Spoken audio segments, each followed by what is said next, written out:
Welcome and welcome to the present. How are we doing this beautiful morning? How you guys are doing fine. Wow. Before we talk about today's agenda, guys, like the video, very important. Subscribe if you're new here. I appreciate that. And make sure you turn on your notification bell. For those at the back when you hear me the first time, please like the video, number one. Number two, subscribe if you're new here. And number three, make sure you turn on your notification bell. Very important. So because a lot of you have been accusing me of having an agenda against Declan Rice. Like, let's look at this. So funny, with your take. I think you have an agenda. The team has been poor all season. Why scapegoat the man? He is one of our best players in the EPL last season. He was one of our best players in the best player in the EPL last season. He was in the top two for all stars best DM in the league last season. A league that has Casemiro, Rodri, Enzo, Caicedo, Onana, etc. Please stop your agenda. Very lazy analysis. Very lazy. Now, I'll come to the statistics. Now, let's define agenda because the way a lot of you use the word agenda, what's the definition of agenda? Guys, let's run it. Let's look at it. A list of items to be discussed at a formal meeting. So that's not connotation it meant. A plan of things to be done or problem to be addressed. That's not what it means, right? Because there's different context. So let's look at the third one. The underlying intention or motive of a particular person or group. I think that's what it means. What's my motive for criticizing Rice? And the other one say an appointment of this. So let's go back. Let's go back because we need to discuss this. Let's go back to this. Oh, sorry. Yes, let's go back to this. So talking about he was let me look at it. Let me make sure I'm not making any mistake, right? The team has been poor all season. Why has the team been poor all season? Why has the team been poor all season? See, it's high time we discuss the fact that I have nothing personal against Declan Rice. I don't know him from the kind of paint. I'm not speaking to the man. I'm not defaming the man's character. I'm talking about team football wise. He has not been good enough. Let me give you evidence. See, all this train of starts, it was top two, the best gen. That is very subjective. I'll give you something very concrete and evidential.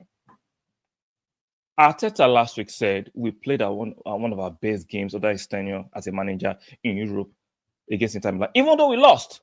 I don't agree with us losing, but I understand the second half was one of our best performances. Who wasn't part of that midfield? Declan Rice. On Sunday, before the international break, before Declan Rice left the pitch, we were not creating chances the way we created chances when he left the pitch for Merino. Now, give me that evidence. When Calafiori was playing as a left back, Martinelli looked better than when Declan Rice plays as a DM or an 8. What was the common denominator of Declan Rice? See, I understand we as Arsenal fans, we want Declan Rice to succeed. Definitely. He's a record signing. But unfortunately, he is not providing the goods. Now, defensively, keyword defensively, Declan Rice is a monster. Offensively, he is absolutely useless. There's no way to, I'm not going to miss words around it. Now, defensively is great, offensively is useless. Now, Arsenal, we're an attacking team. I'm sorry, we're an attacking team. Even though you're a DM, you should still be able to pass the ball in between the lines. You should be able to actually transition the ball quicker. I'll give you an example. If you look at Liverpool, they've scored most of their goals on transition, meaning counter-attacks. Why is it easy for Salah and the other Liverpool fans, other Liverpool players to actually execute a counter-attack? Because even though Trent is a defender, he can transition the ball to Salah quickly. This is a flaw that Declan Rice has in his game. He can't do it. He can't do it. See, Vieira was not a 10, was a DM. Edu, DM. Petty DM. But these guys could pass the ball forward. They can pass the ball in between the lines. They can find the number 10 to the final pass to the striker. Declan Rice can't do this. Even the so-called runs he does once in a while, how consistent does he do those runs? It's not about an agenda. Can we just, for once, even though we like a player, obviously look and say, yeah, we like this player, but he doesn't have certain traits.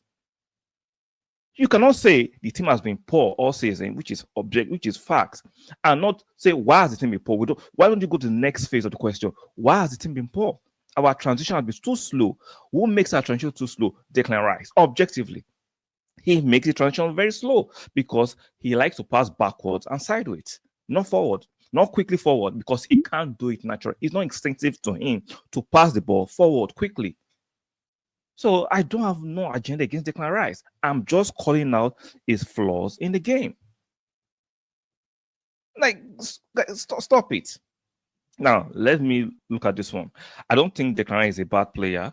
Hello, bro. Kindly analyze his flaw to the fans. To the fans. Thanks. I've just analyzed it. I have no gripe against Declan Rice. My gripe is that he's not good enough to be a DM. Being a DM doesn't mean you can only win tackles alone. No, when you win the tackles, you should be able to pass the ball in between the lines to the attacking players, to the creative players. That's your job. Martinelli have been suffering since we bought in Declan Rice. It's not coincidental.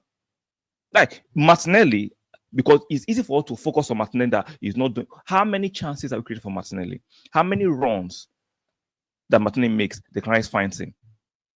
See, it became very, very obvious because Odegaard has been missing from the team for 2 months. It became very obvious that we lack creativity. Why do we lack creativity?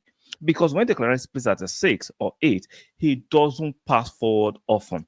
And when he has a chance to pass forward often, he slows the tempo of the game down to allow the opponent to regroup. And that's just factual. This is not me having no agenda against my own player. I was excited when we bought Declan Rice. Rightfully so.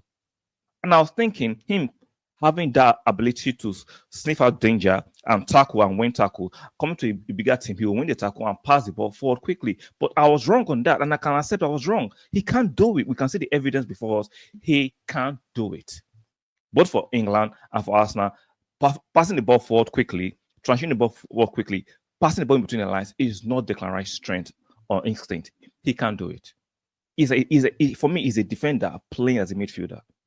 Now, just because he's English doesn't mean we can't criticize him. Just because he's white doesn't mean we can't criticize him. We have to. Just because he's a record signing doesn't mean we have to turn our eye the other way and look for scapegoats other ways where we can say is part and parcel of the problem. So, guys, I have no agenda against Declan Rice. I'm just explaining the fact that is a cog in the fact that we cannot attack fluently. We cannot attack well because it's too slow in transitioning the ball. It doesn't pass in between the lines. It doesn't have the creative spark. Even though it's a DM, don't tell me because a DM, you can't pass in between the lines. Like you're a footballer, you're a professional footballer. Look at Trent. Transition the ball to Salah, and Salah can counter attack quickly. Even Henderson was not a creative player. He could transition the ball too quickly to the attacking players and pass in between the lines. So if Henderson can do that, how come Declan Rice? Now, some of you will tell me he knows how to cross the ball for corners. Those are lottery. Let's not go there. Counting corner as assists is one of the dumbest things in football. So don't tell me about the statistics. He was one of the best top 2 players in DM position last season. Based on what? Busquets is a DM, can pass between the lines. Rodri is a DM, can pass between the lines. For a top team, DM doesn't mean just winning the ball alone. You should be able to pass in between the line. I'm not to be as creative as a 10, but I like find the passes to the 10. Porto, Bayern, we saw it last season. He's struggling in those games when he faces elite midfielders because they explode. How would I put it? They actually beam out Declan Rice's flaws when he plays against top players. You can see that. I'm sorry, creatively passing the ball forward, Declan Rice is hugely flawed. This is not an agenda. That is just the fact. So, guys, some of you might not like this, but I'll just explain. I'm keep on explaining this thing to you guys that I have no agenda against Declan Rice. I'm just saying he's not good enough to play that 6 or 8 for Arsenal. Can he do it for West Ham and other teams? Yes, but for a top club like